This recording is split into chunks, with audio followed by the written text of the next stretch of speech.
Ang taong 2024 ay naging saksi sa pagbabagong dala ng BFAR. Mga programang nagbigay pag-asa, mga proyektong nagdala ng pagbabago, at mga tagumpay na nagsilbing inspirasyon para sa mas maunlad na kinabukasan para sa bagong Pilipinas. Isang taon ng paglilingkod, pagkakaisa at walang sawang pagmamahal sa karagatan at sa mga mangingisda ng ating bayan. Sa unang bahagi ng 2024, sa kabila ng bahagyang pagbaba sa produksyon at halaga ng produkto, ayon sa Philippine Statistics Authority, ang sektor ay nakapagtala ng 75.94 billion pesos na halaga ng produksyon sa pangunguna ng industriya ng aquaculture at capture fishing. Sa ikalawang bahagi ng 2024, ang kabuuang halaga ng produksyon ng pangisdaan ay umabot sa 77.38 billion pesos na bumaba ng 8.31% sa kaparehas na yugto ng nakalipas na taon. At para naman sa ikatatlong bahagi ng 2024, ang sektor ng pangisdaan ay nakapag-ambag ng 69.73 billion pesos. Para sa unang tatlong bahagi ng 2024, ang kabuuang produksyon ng pangisdaan ng Pilipinas ay umabot sa 2,970,377.87 metric tons. Sa kabuuang ito, ang aquaculture ang pinakamalaking contributor na may produksyon na 1,530,310.17 metric tons. Sinundan ito ng municipal fisheries na may 753,682.21 metric tons, habang ang commercial fisheries ay nag-ambag ng 686,385.49 metric tons.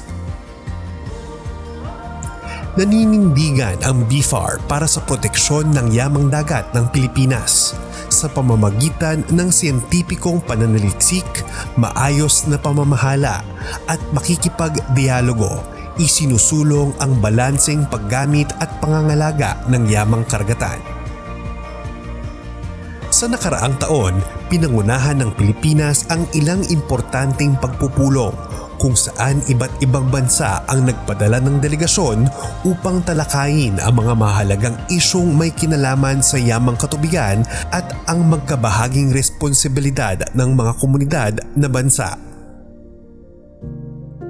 Ang pagganap ng Pilipinas bilang host country ng 20th Regular Session ng WCPFC Scientific Committee ay isang mahalagang kaganapang nagpakita ng kaseryosohan ng Pilipinas pagdating sa mga usapin ng pangangalaga ng yamang dagat sa Western at Central Pacific Ocean. Ang ika-17th Regional Plan of Action laban sa illegal, unreported, and unregulated fishing ay patunay ng matatag na pangako na protektahan ang ating yamang katubigan at siguraduhin ang likaskayang pangangalaga nito. Ang pagtitipong ito ay nagdala ng mga lider mula sa 11 bansa upang magkaisa laban sa iligal na pangingisda at magpatupad ng mga responsableng pamamaraan para sa kapakinabangan ng rehiyon. Ipinakita ng Pilipinas ang mga makabagong teknolohiya tulad ng Fish Shields at Philippine Fisheries Observer Program na sumusuporta sa layuning panatilihin ang kasaganahan ng karagatan. Sa pamamagitan ng mga programang ito, pinapalakas ang pagmamanman at pagpapatupad ng mga regulasyon upang siguraduhing ligtas ang kabuhayan ng mga mangingisda at protektado ang ating likas na yaman. 11 bansang miyembro ng Southeast Asian Fisheries Development Center Council ang nagpulong sa Pilipinas upang komprehensibong matalakay ang mga paksang may kinalaman sa pangangasiwa ng magkakarugtong na karagatan sa Timog Silangang Asya. Naging mabunga ang 56th SIFDEC Council meeting kung saan tinalakay ang mga makabagong solusyon laban sa iligal na pangingisda gaya ng Regional Fishing Vessel Record at Electronic ASEAN Catch Documentation Scheme. Sa ikatatlong Fisheries Management Areas Summit na ginanap sa Cebu City, ipinamalas ng mga lider mula sa iba't ibang sektor ng pangisdaan ng Pilipinas ang kanilang pagkakaisa at dedikasyon para sa likaskayang pangisdaan. Sa ilalim ng pamumuno ng DAB-FAR, itinataguyod ng FMA ang siyensya, pakikilahok at malinaw na pamamahala bilang pundasyon ng pangangalaga ng yamang katubigan.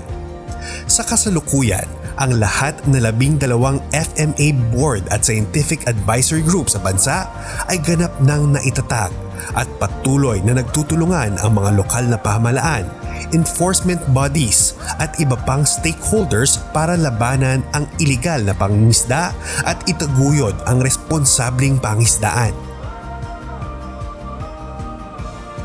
Naging isang makasaysayang pagtitipon naman ang National Coastal and Inland Fisheries Summit. Sa pangunguna ng DAB-FAR at katuwang ng mga institusyon, ipinamalas ng pagtitipong ito ang pagkakaisa ng bawat sektor upang itaguyod ang masagana at likaskayang pangisdaan. Mahigit 300 lider mula sa lokal na pamahalaan, organisasyong sibil at akademya ang tumalakay ng mga hamon sa sektor at bumuo ng mga solusyong nakaangkla sa pangangailangan ng mga komunidad. Inulunsad dito ang National Plan of Action for Small-Scale Fisheries. Ang planong ito ay naglalayong magbigay ng mas maayos na kinabukasan sa mga maliliit na mangingisda, kabilang ang mga katutubong komunidad sa pamamagitan ng mga suporta, oportunidad at mas angkop na mga polisiya.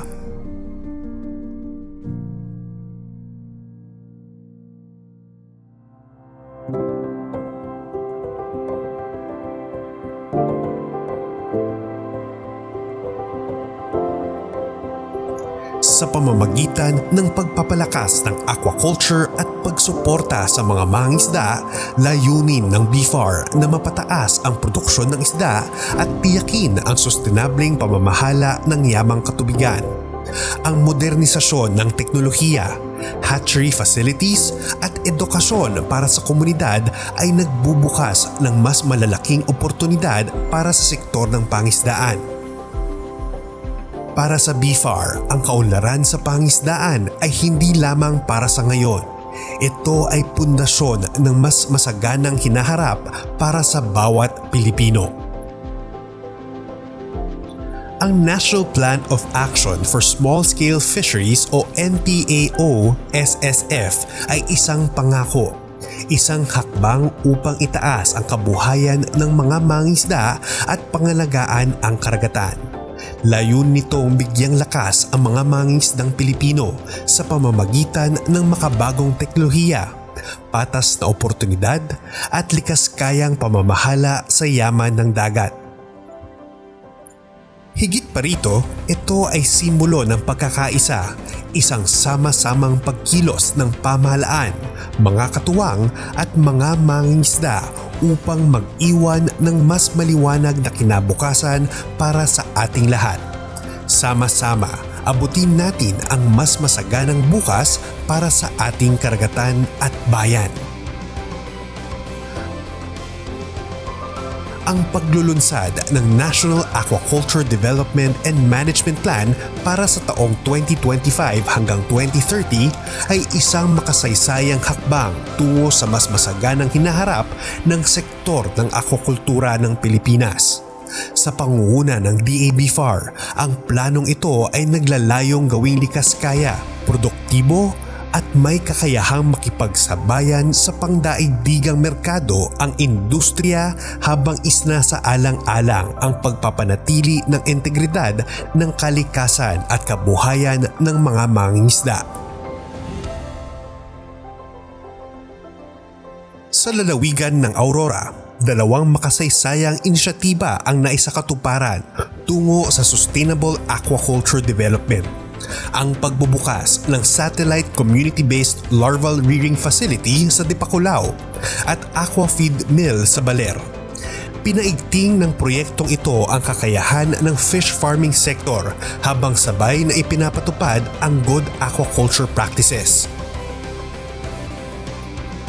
Inalunsad sa Batanes ang kauna-unahang municipal tilapia hatchery sa probinsya na matatagpuan sa Barangay Rael, Itbayat. Isang mahalagang hakbang patungo sa pagkakaroon ng sapat at abot-kayang supply ng tilapia fingerlings para sa buong probinsya. Sa bawat 300,000 hanggang 500,000 piraso ng fingerlings taon-taon, hindi na kailangang bumiyahe ng mahaba at makipagsapalaran sa dagat para makakuha ng supply. Mababawasan nito ang gastusin, mababawasan ang mortality rate at mapapataas ang kita ng fish farmers sa lalawigan at mga kalapit na bayan. Sa pagsasagawa ng kauna-unahang National Catfish Dialogue, isinulong ng BABFAR ang isang makabuluhang proyekto na may layuning palakasin at palawakin ang industriya ng hito sa Pilipinas. Layunin nitong magbuo ng mga makabagong solusyon para sa mga hamon ng industriya, habang pinagtitibay ang potensyal nito bilang susi sa seguridad sa pagkain at pang-ekonomiyang pag-unlad. Ang industriya ng bangus o milkfish ay isa sa pinakamahalagang yaman ng Pilipinas na nag-aambag ng mahigit 355,000 metric tons ng produksyon na may halagang 45.6 billion pesos. Ngunit sa kabila ng tagumpay na ito, ang industriya ay patuloy na humaharap sa mga hamon tulad ng kakulangan sa fingerlings at iba pang issue sa value chain. Bilang tugon, ikinasa ng BABFAR ang First National Bangus Dialogue upang masusing suriin ang progreso ng 2021 hanggang 2040 National Milkfish Industry Roadmap at bumuo ng mga estratehiyang magtitiyak ng mas likas kaya, matatag at maunlad na industriya ng bangus.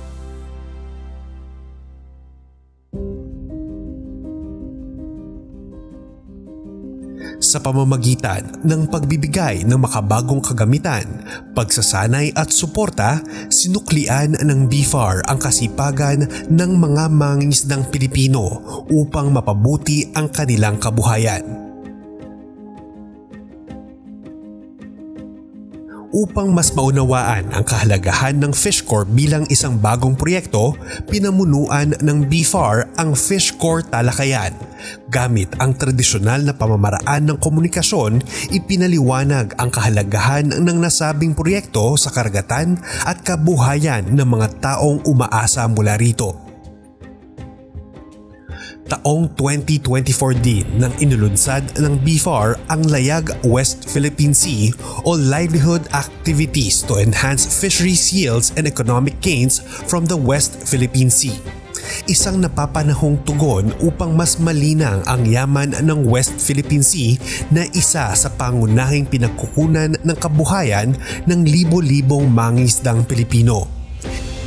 Isa sa mga layunin ng proyektong ito ay ang pamimigay sa mga kwalipikadong benepisyaryo ng makabagong kagamitan sa pangingisda katulad ng mga bangkang mas kayang harapin ang daluyong ng kanlurang karagatan. Sa paggugunita ng ika-77 anibersaryo ng BABFAR ay ipinagdiwang natin ang mahigit 7 dekadang serbisyo at dedikasyon ng ahensya para sa sektor ng pangisdaan. Ang kanilang di matatawarang suporta ay nagdala sa atin sa puntong ito kung saan ang pagbabago ay hindi lamang pangarap kundi isang realidad na nararamdaman ng bawat Pilipinong mangingisda. Kasabay ng pagdiriwang ng ika-77 anibersaryo ng BFAR ay inulunsad ang malawakang pamamahagi ng 62-footer fishing boats na ginanap sa lalawigan ng Cebu. Isang hakbang patungo sa mas maliwanag na kinabukasan para sa mga maliliit na mangingisda. Sa ilalim ng Capacitating Municipal Small Scale Fisher Folks Program ng DAB-FAR, ang mga bangkang ipinamimigay ay may kakayahang pataasin ang produksyon at pasiglahin ang kabuhayan ng mga kwalipikadong organisasyon ng mga mangingisda. Ang Mangingisdang Director Program ng DAB-FAR ay isang natatanging programang nagbibigay sa mga lider mangingisda na maranasan ang katungkulan ng mga opisyal ng kawanihan sa loob ng isang buwan. Bilang bahagi ng pagdiriwang ng Farmers and Fisherfolks Month, nais bigyang diin ng programang ito ang kahalagahan ng pagkakaisa at balikatan sa pagitan ng pamahalaan at sektor ng mga mangingisda na pinaiigting ng pagpapalitan ng katungkulan at karanasan tuwing buwan ng Mayo. Sa ilalim ng programang Layag West Philippine Sea, muling pinatunayan ng DAB-FAR at mga katuwang nito ang kanilang matatag na pangako sa ating mga mangingisda at sa ating karagatan. Ang proyektong ito ay formal na binuksan sa rehiyon ng Mimaropa. Mainit namang tinanggap ang proyekto sa Coron, Palawan. Ang mga bagong tuklas na teknolohiya ay isang mahalagang plataporma upang palakasin ang industriya ng pangisdaan. Kaugnay nito, ang pakikilahok sa trade exhibits ay nagbibigay ng oportunidad upang maipakita ang mga modernong solusyon, makipagpalitan ng kaalaman at maitaguyod ang mga produkto ng pangisdaan sa lokal at pandaigdigang merkado.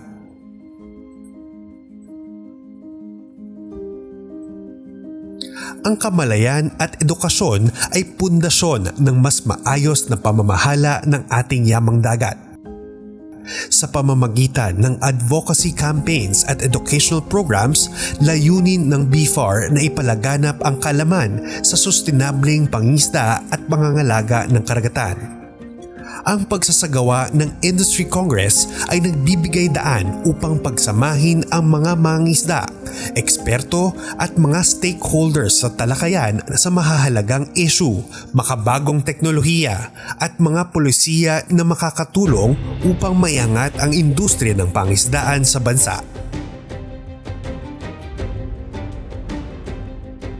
Positibo o negatibo man ang mga hinarap na issue, walang pag-atubiling hinarap ng ahensya ang mga matalas at mapanuring tanong ng mga miyembro ng malayang pamamahayag sa dyaryo, radyo o telebisyon. Isang taon ang muling nagdaan. Mga hamon at tagumpay ay sabay na hinarap ng DAB-FAR sa tulong ng mga kabalikat nito. Ang ating natunghayan ay ilan lamang sa mga mabibilang na mga katangi-tanging na isagawa ng DAB-FAR bilang ahensya ng pamahalaan na nagtataguyod ng malinis at masaganang karagatan sa bagong Pilipinas.